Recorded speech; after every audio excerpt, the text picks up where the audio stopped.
Hello, I hope you're doing well. Welcome back to more CSGO news. I hope you guys all enjoy. Going to touch on our first story today, a big one out there that actually finalized a few days ago, but it was actually Colin as well. The main subject of this story, taken to Reddit to do an AMA. I will link the AMA down below for all of you, or pretty much a question and answer. It does a great job going into detail as to the background of this story. Now, first covered by Dust2US. Their article will also be linked down below for all of you guys, which gives great details into Colin. If you guys have not heard his name yet, Colin is actually a 16-year-old and one of very few out there, if any, that we know of at least, because it's not very well legal to actually own an esports organization. That was actually Vireo Pro. If you guys have not heard in the last few days, they will continue now. It was worried that they were going to shut down. They will continue now under new ownership because, yes, Colin is just 16 years old and was operating the entire thing. On top of that, he also was getting initial funding for these guys. He also chose the name for it itself. He started this organization at the age of 16 years old, which makes you wonder what you guys are doing with, well, I don't know what I was doing at 16. But they had several teams, guys. One of them also being, of course, why this is relevant, a CSGO squad. They did not actually make the American qualifiers, the minor qualifiers for the minor, but they did a great job throughout the season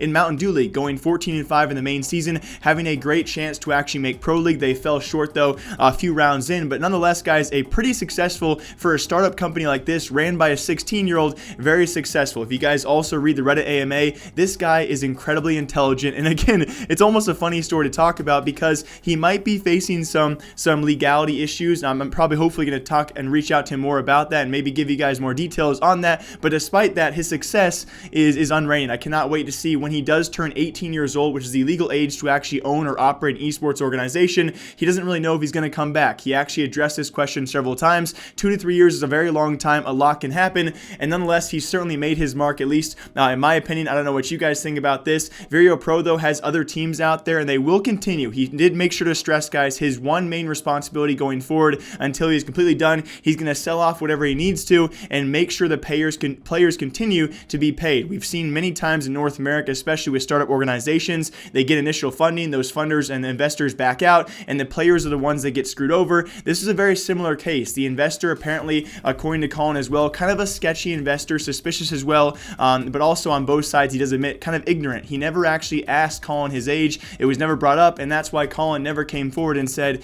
hey guys, I'm 16, because obviously he probably knew the legality issues around that. But besides that, guys, it was the investor who eventually did back out, and that, of course, what brought up this entire issue. And Vireo Pro has announced themselves they will be going forward, and funding is the #1 issue here, guys, of paying their players and making sure they're being paid fairly. And some closing statements, guys, also according to Dust2US and how they talked to Colin about this. Apparently upward spending of $10,000 to $20,000 per month when they had their investor. That is insane. Imagine being 16 years old. You're about to get your first job as maybe working in a kitchen somewhere, maybe delivering a mail route. But this guy is spending $10,000 to $20,000 per month.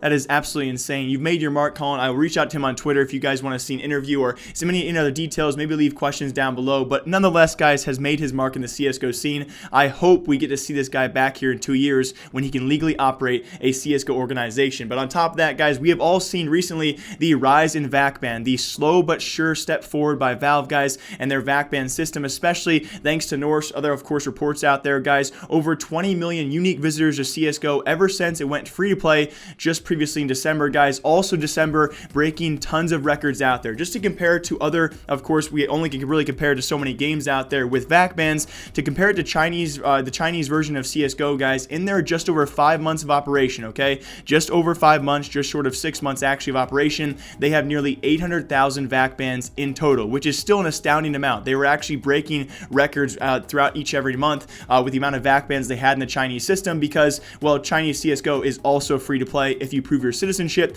Now, to compare that to now, guys, in the month of December alone, we saw over 600,000 VAC bans in the non-Chinese version of CSGO, over 800,000 in-game bans, and that is a record-breaking amount. We actually saw 8 record-breaking VAC ban days in the month of December alone. It was, if you guys do remember, back in July, it was the purge after the Steam sale. There was a lot of controversy out there how there was a Steam sale for CSGO. We saw a lot of VAC bans on that day. People thought or assumed Valve was actually tricking cheaters into buying CSGO. Then they would VAC them and make them buy other copies, which was a funny rumor. It was actually 60,000 plus VAC bans on that day. That happened 8+ times throughout December alone, all because we made CSGO free to play. Now, this could be seen in two ways, right? Obviously, we're letting all these cheaters come to CSGO. Only probably a good portion of them are being caught. We have to deal with that in casual matches, non-prime matches. You guys know the issues there, but this is certainly a huge step forward because think about this, guys. Valve's VAC ban system is an AI learning system. It takes